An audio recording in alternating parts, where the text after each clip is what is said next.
बंधुओं नमस्कार, सत श्री अकाल, प्रणाम। आज हम चर्चा करेंगे लव जिहाद के ऊपर। सनातन धर्म के मानने वालों को कह लीजिए या हिंदू समाज के लिए कह लीजिए, आज के समय की एक ज्वलंत समस्या है और सबसे सॉफ्ट टारगेट हिंदू ही क्यों बनता है, हम ही क्यों बन रहे हैं। कभी इसके ऊपर हम लोगों ने विचार किया? नहीं किया है। आज ये वीडियो कई पार्ट में आएगा, 2-3 पार्ट में आएगा और आज लगभग इसकी प्रस्तावना रहेगी। प्रस्तावना का मतलब है कि वो मौलिक कारण, वो मूलभूत कमियां जो हैं हमारे समाज के अंदर, जिनकी वजह से हम इतने आसान शिकार बन जाते हैं। आज वहीं मतलब जड़ से शुरुआत होगी इसकी और जड़ से चर्चा करेंगे। हमारे समाज में एक बहुत बड़ी धारणा फैली है, हम बहुत अहिंसावादी हैं और अहिंसावादी इतने हैं कि हमने 4 अक्षर की एक लाइन सुन ली, अहिंसा परमो धर्मः। बस आधा अधूरा ज्ञान हमेशा दुखदायी होता है। इसके आगे की लाइन न हमने पढ़ी न जानने की कोशिश करी। हमने ये मान लिया कि अहिंसा करो, अहिंसा में विश्वास रखो, यही परम धर्म है। अरे भाई, पूरी लाइन है, अहिंसा परमो धर्मः, धर्म हिंसा तदेवच।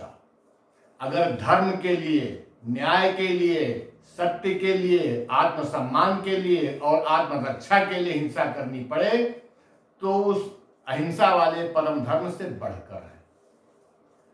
दूसरी चीज, अहिंसा व्यक्तिगत भाव है। व्यक्ति अहिंसक हो सकता है, लेकिन राष्ट्र और राज्य जिस दिन अहिंसक हो गए उस दिन से उनका अस्तित्व खत्म होना शुरू हो जाएगा। सम्राट अशोक को आप देख लीजिए, कलिंग के युद्ध के बाद में उसका राजधर्म बौद्ध धर्म हो गया, अहिंसा का पुजारी बन गया, 2 पीढ़ी भी नहीं झेल पाया वे। उसके बाद में उसका पतन शुरू हुआ, साम्राज्य खत्म हो गया। दूसरा पॉइंट आता है पलायनवादी।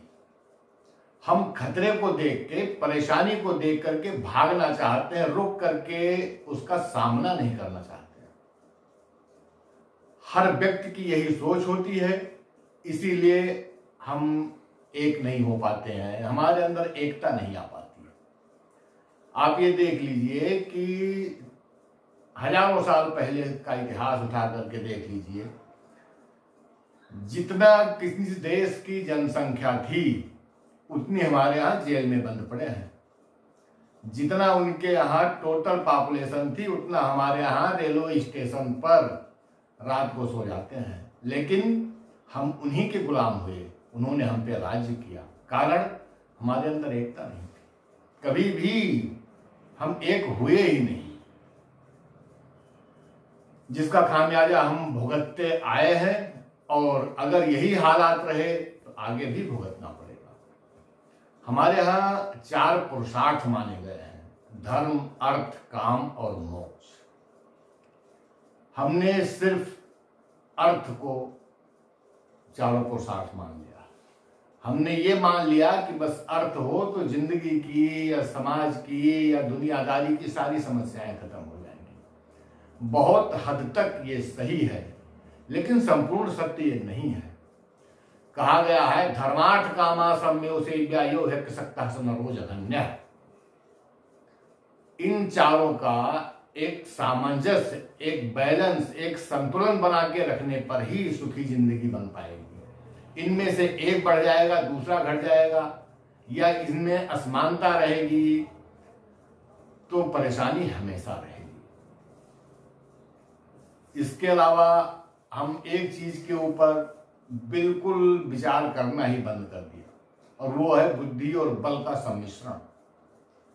हम हर बच्चे को बुद्धिमान बनाना चाहते हैं लेकिन बलवान नहीं। जब 4 साल का बच्चा 7 किलो 8 किलो उसका वजन है, 10 किलो का थैला लाद के उसको स्कूल में कारगिल युद्ध के लिए भेज देते हैं, तो उसकी बुद्धि बढ़ाने के लिए तो हम बड़े उपाय करते हैं, लेकिन उसका बल बढ़ाने के लिए, अरे भाई बुद्धि कितनी भी बड़ी हो, लेकिन उसको भी सम्यक रूप से अपना कार्य करने के लिए बल की आवश्यकता होगी।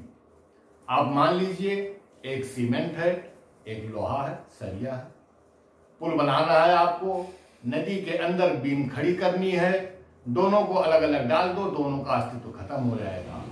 बुद्धि और बल को एक समान मात्रा में, समान अनुपात में ठीक से मिश्रित करके अगर वहां उपयोग में लाया जाएगा तो सैकड़ों साल तक वो पुल मजबूत रहेगा।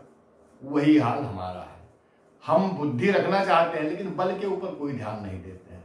सारा हमारा कार्यक्रम बुद्धि के आगे घूमता रहता है। दोनों का सम्मिश्रण करना पड़ेगा।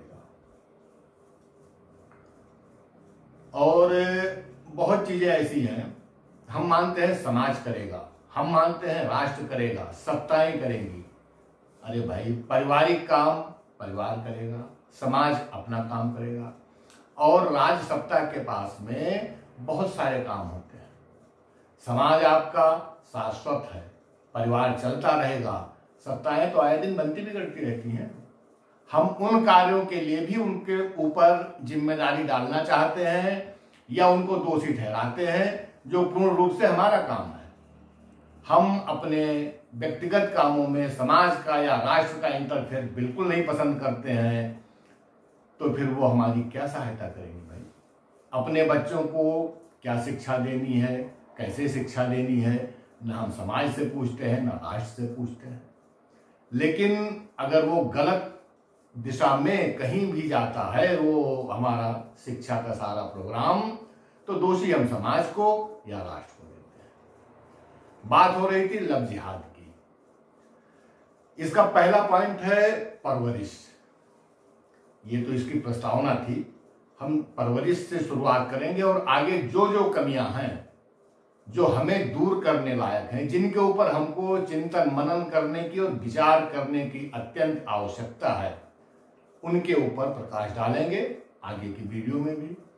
रही बात परवरिश की, हमारे यहाँ लड़कियां जिस हिसाब से पाली पोसी जाती है, अब तो खैर समय बदल गया है, काफी कुछ बदलाव आ गया है, लेकिन आज भी बहुत से ऐसे परिवार हैं जहां पर लड़कियों को द्वितीय दर्जे का नागरिक माना जाता है। उनकी परवरिश वैसे नहीं होती है जैसे लड़के की।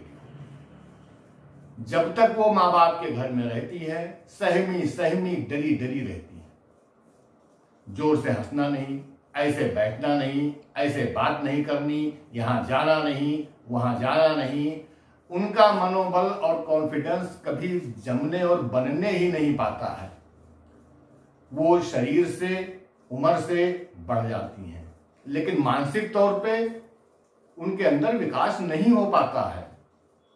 आज के ग्लोबलाइजेशन के दौर में जहां उनको स्कूल से कॉलेज और कॉलेज से और आगे पढ़ाई करने के लिए दूसरे शहरों में या कहीं भी जाना है, हम उनको अच्छे बुरे का ज्ञान नहीं दे पाते। एक समय था जब छोटे बच्चे गर्मी की छुट्टियों में नाना नानी के यहाँ जाते थे। वो सिर्फ एक उस समय के हिसाब से पिकनिक मान लो, लेकिन उससे दो परिवारों का, दो संस्कृतियों का, दो रहन सहन का आदान प्रदान भी होता था, और किस्से कहानियों, पंचतंत्र की कहानियों के माध्यम से उनको बहुत सारी ज्ञान मिल जाते थे। आज वो दौर खत्म हो चुका है। लड़कियां, अगर कोई प्रश्न उनके मन में जिज्ञासा है तो ना तो माँ बाप बताते हैं, सिलेबस में मिलेगा नहीं, बाहर की दुनिया में उनको कहां से पता चलेगा भाई? उनको अच्छे बुरे का ज्ञान नहीं हो पाता है, और इसके लिए पूर्णतः जिम्मेदार हम ही लोग हैं, हमारा परिवार ही है। कम से कम ऐसा माहौल होना चाहिए कि उनको किसी भी तरह की उनके मन में शंका है तो और किसी से बात हो ना हो, लेकिन अपनी माँ से बताएं, और माँ को उनको हर अच्छे बुरे का ज्ञान देना आवश्यक है। हम समाज में बाहर उनको भेज देते हैं। ये तो वैसे होगा कि हमने नाव पर बैठा दिया, पतवार थमा दिया, पतवार चलाना नहीं बताया है भाई, आगे नाव या तो बहेगी या डूबेगी, और फिर हम उसको दोष दें, ये न्याय उचित नहीं है। कहीं ना कहीं हमारी कमी है। हमें परवरिश में सुधार देना पड़ेगा, सुधार करना पड़ेगा, क्योंकि हम उनको परेशानियों से लड़ने के लिए जो जुझारूपन उनके अंदर होना चाहिए वो विकसित नहीं होने देते हैं। वो दब्बू प्रकृति की होती है, धीरे धीरे बनी ही रह जाती है और सारी जिंदगी के लिए दब्बूपना उनके मन से खत्म नहीं होता। इसलिए इन चीजों के ऊपर हम लोगों को थोड़ा सा मनन करना पड़ेगा, इनको निडर बनाएं, अच्छे बुरे का ज्ञान दें। भाई जब वो बाहर जा रही हैं, सारी बहुत चीजें हैं जो आप बताएं ना बताएं, हम बताएं ना बताएं, एक समय के साथ, उम्र के साथ, सामाजिक दायरे में रहने पर सब कुछ पता चलता है। लेकिन उनको पता होना चाहिए कि क्या सही है और क्या गलत है। उनको न समाज बचा पाएगा न सरकार बचा पाएगी। अगर उनको बचा पाएगा तो आपका दिया हुआ संस्कार बचा पाएगा। अपने संस्कारों को मरने मत दीजिए, सुरक्षित रखिए, अगली पीढ़ी को देते रहिए, आपकी सुरक्षा बरकरार रहेगी। अगले वीडियो में इसी का पार्ट और बढ़ेगा, अभी और बातें होंगी।